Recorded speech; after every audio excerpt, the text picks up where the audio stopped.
Hey everyone, this is Jose Otero for IGN, and I'm here with... I am Justin Davis. What's up, Justin Davis? How you doing today? I'm great.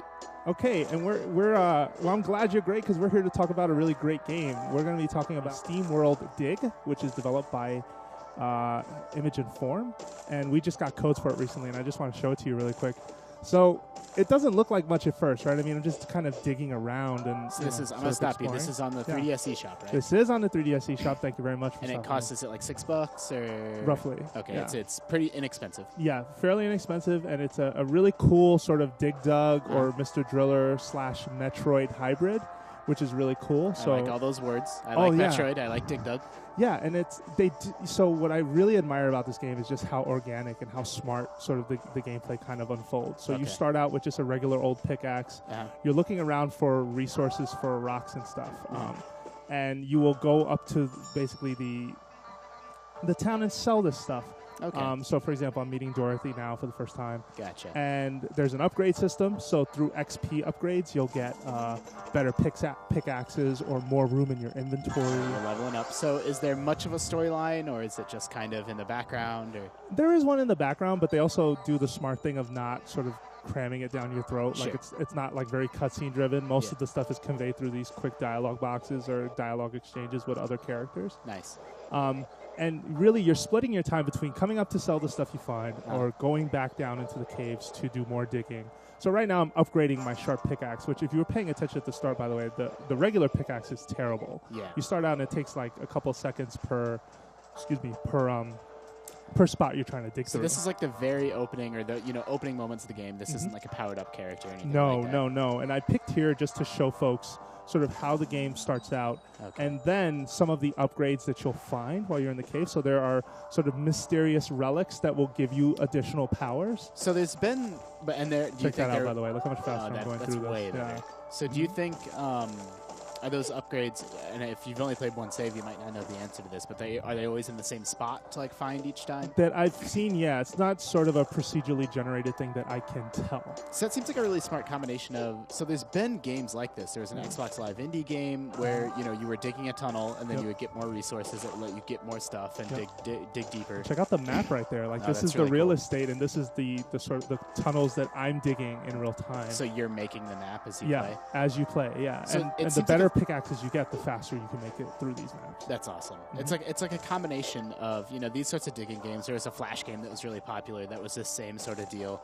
but then they add in that element of exploration and getting actual play on power ups that you actually have to discover down in the wild. Oh yeah, and the first power up is amazing. I'm gonna happen upon it in a couple of minutes. Nice. But it is like is that an enemy upgrade. over there? Yeah, there are enemies in here as well, and they're sort of trapped in the dirt, and you get a warning sign where you'll hear it sort of cracking and breaking up around them.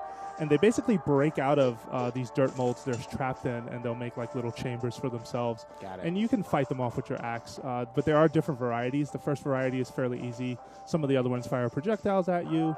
But it's a lot of. So why wouldn't you just leave them all like captured? You could very much just. So far, combat, at least in the early portions of the game, is not like a super direct thing you have to always engage in. Cool. They don't put you in situations where you have to fight anything, at least at the start. Yeah, I mean, maybe later on. So actually, that's a good question. How far into this are you right now? I'm I want to say about 2 hours in, and I'm already saying to myself, wow, I'm really enjoying this game. Nice. Maybe less than that, to be honest. But you see a lot of potential with it. I mean, the thing about the eShop is it's really...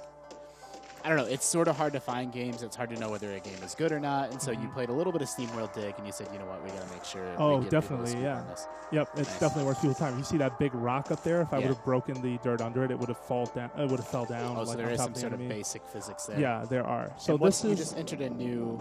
New area. So now you'll see that physics right there sort of work out. Now, the game's trying to tell me, okay, don't stand here very long. And this is the pathway to the first power-up, which you're going to see in a second. Nice. I'm actually not going to go the way I'm supposed to. You're supposed to go down to get it, but I'm going to just explore up here because that's one of the things I enjoy most about this game is just the exploration and the idea of, oh, hey, what's around this corner? And then you find something. Sure. It seems sort of like nice wall jumps make it, it's got a good feel to moving around. Yeah, very smooth.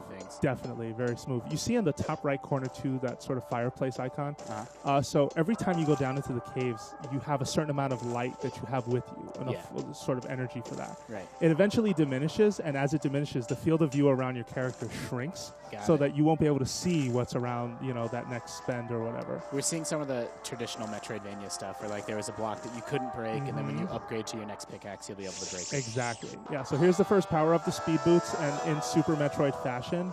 If you remember the sort of the run move from Super Metroid, you would run across, and this is great because this is also a great way to teach players how to, there wasn't a tutorial to tell me how to do it. It was just a quick, hey, press this to run, and you see the context being explored right away and explained. So right here, for example, with the sped up run now, I could jump higher. Yeah, and all of this stuff gets put to use, which is phenomenal. Like I love games that find ways to introduce new ideas, but then take advantage of them over time. Yeah, I mean, absolutely. Cool. Like, skills that are combat skills can also be used for breaking bricks and things of that nature, like that have more than one use. So it's not one big giant map. You're entering these doors and sort of going off into little they're little isolated sub-maps. Yeah, but there is one overall huge map, which we showed earlier. And the thing that sort of caught me for a loop at the beginning of the game is that maybe at the 30 or 40 minute mark, you start digging for stuff that's way lower than you would expect it to be. And then I'm assuming, again, there have been games sort of similar to like this where you dig down and each time you get to dig it down a little bit farther. Yep. And so you probably unlock, new items or new abilities that help you get up and down faster. Like I saw that you were there's a teleporter pieces and teleports. Yeah, you'll find teleporters and they'll immediately transfer you right to the surface, and then it's you just keeping track of, okay, I've dug down so far that now if I just head over to that teleporter, I'll be able to get up very quickly and then head down to that same point. That's awesome. So maybe this is a stupid question, but we're watching this on a TV right now. I'm assuming there's not much in the way of 3D. Like this is clearly a 2D game. Yeah, no, it's got 3D. It does the layered thing pretty well, fairly well. I mean, because it's 2D and sort of sprite based, it looks great. I'm a big fan of those style of games. Definitely. Yeah. So. But yeah, this is, sort of the general walkthrough. We'll be reviewing it on IGN soon, but we definitely thought it'd be great to sort of take you on a walkthrough and see what the game is about. I hope, you're kind of convinced. Answer me honestly. Does this so far, what you've seen, interest you enough that you want to check this out? It totally looks cool. I mean, I love that indie game developers they're so, fixated on Super Metroid. Super Metroid is my favorite game of all time. Yep. Same here. And I just love that. I don't know. So I'm such a sucker for the genre that even if they just straight up copy Metroid, I'm on board. But I doubly like games that sort of put a little bit new spin on it. And it's like this is sort of taking two ideas that exist, matching them together in a way that I haven't exactly seen before. So it definitely appeals to me for that reason. And, we see a lot of this sort of strange, quirky indie stuff on PC, on mobile, not so much on, platforms like the 3DS or Vita. So, it's cool to see this coming to, an actual console that a lot of core gamers own. For sure. All right. And for more SteamWorld Dig or other eShop games, make sure you stay tuned to IGN.